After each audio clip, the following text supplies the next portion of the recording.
Good afternoon. This is Dr. Bill White again, and I'm with the American Orthodontic Society, and I just wanted to talk to the general public and also to dentists who do orthodontics, and then the orthodontists are the people who specialize in it and go back to school and learn extra things about it, and people that just pick it up and try to work with it as much as they can in areas where there's nobody to help them.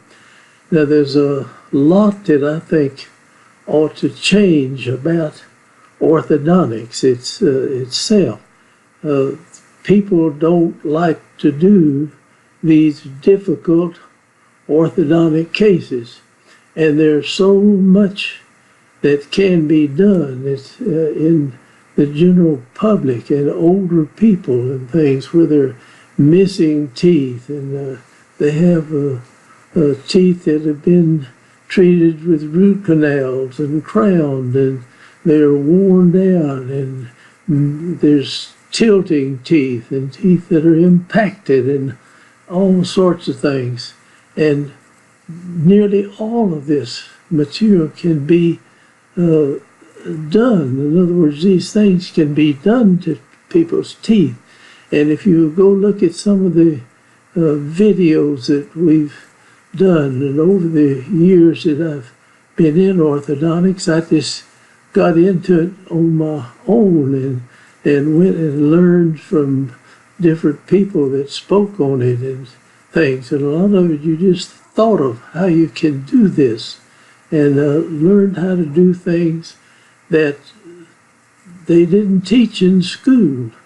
I don't kick the schools or fuss at the orthodontists or anything, but I think there ought to be some changes made in this.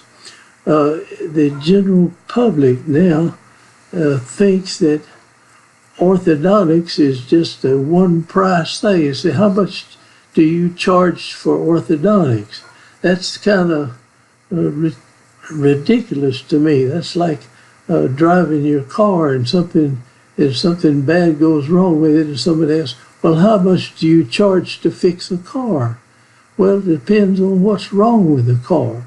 And that's the same way it is in people with crooked teeth and different things gone wrong. Maybe they're 50 years old, or I've straightened people's teeth where they actually went into their 90s, but I've never started anybody in their 90s. But you could straighten people's teeth even if they're 90 years old, if they've got good bone structure and stuff there. That's immaterial. But there's so much orthodontics out there that could be done that people should not be afraid they're going to lose their practice or anything else if people learned how to do it. So I've been thinking of what the way orthodontics ought to be done maybe is a little different from what people normally think. I think that a university-trained person in orthodontics ought to be where the buck stops.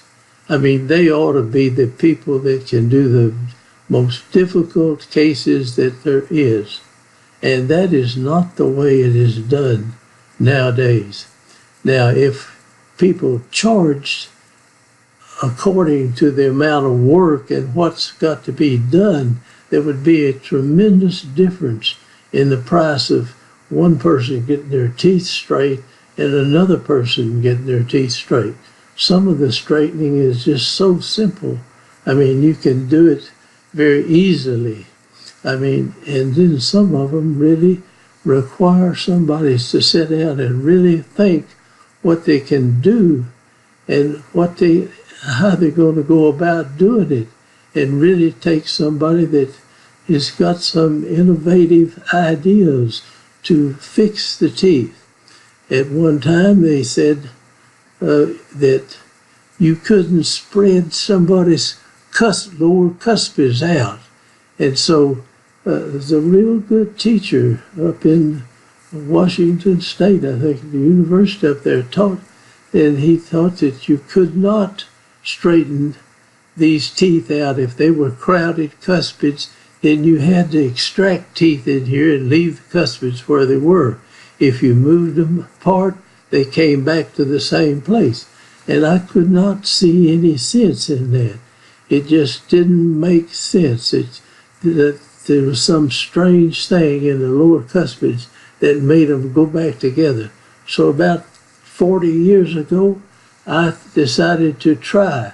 And I got a person with their teeth, their lower teeth were so crowded, their cuspids, I spread them out and put the cuspids over to the side and lined the other teeth up.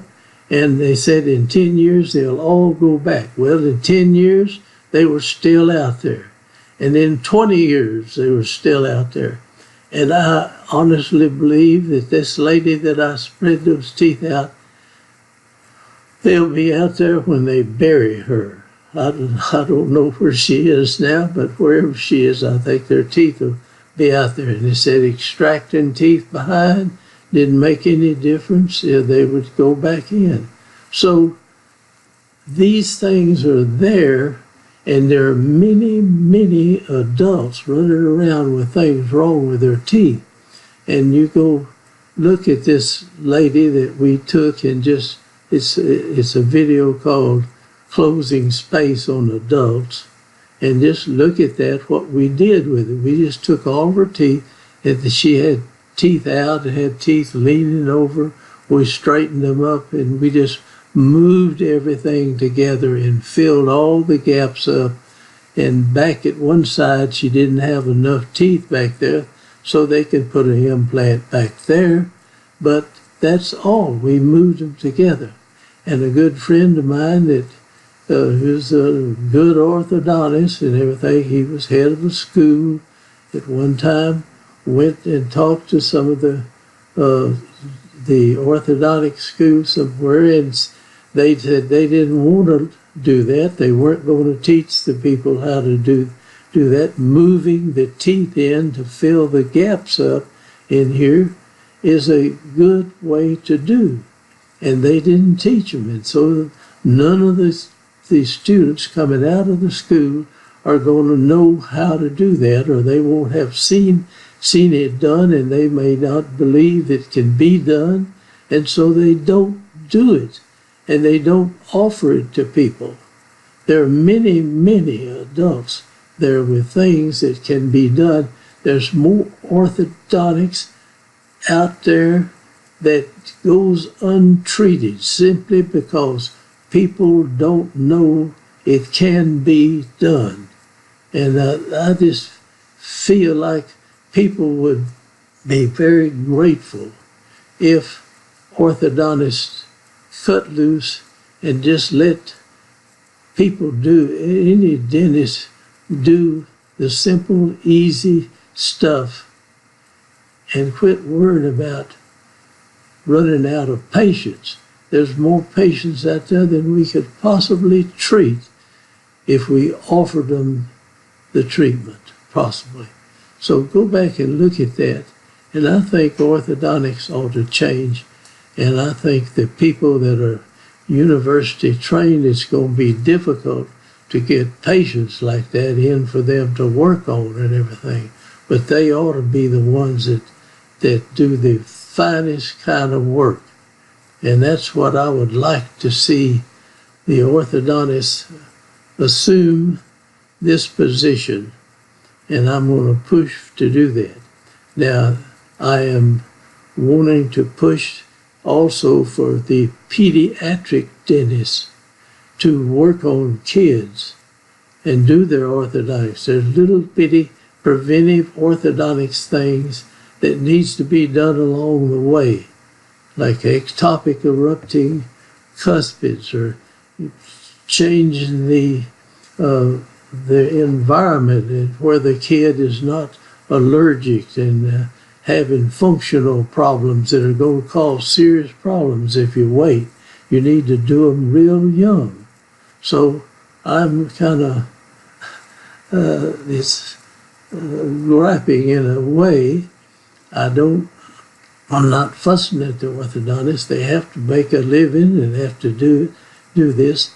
And if we took on these real tough cases that take you a lot of work and a lot of time, and you sure can't run them through like a chute and just doing this and having a bunch of people do it and helping them.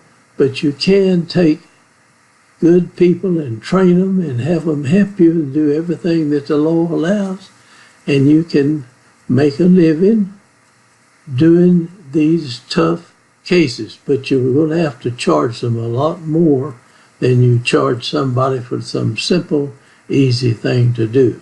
So I'm going to hush up. I guess I blab too much here, but I really feel like orthodontics in America and all over the world really should change, and if people can see these things.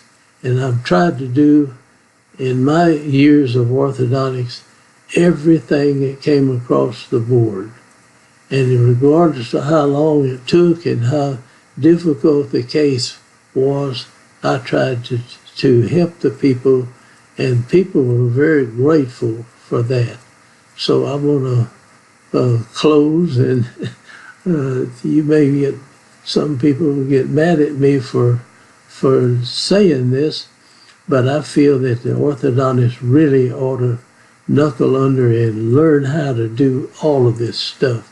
And many of them do, and there's many good people in there have helped me, and I've worked with several heads of the departments in teaching over the years. So thank you for all the people that have joined our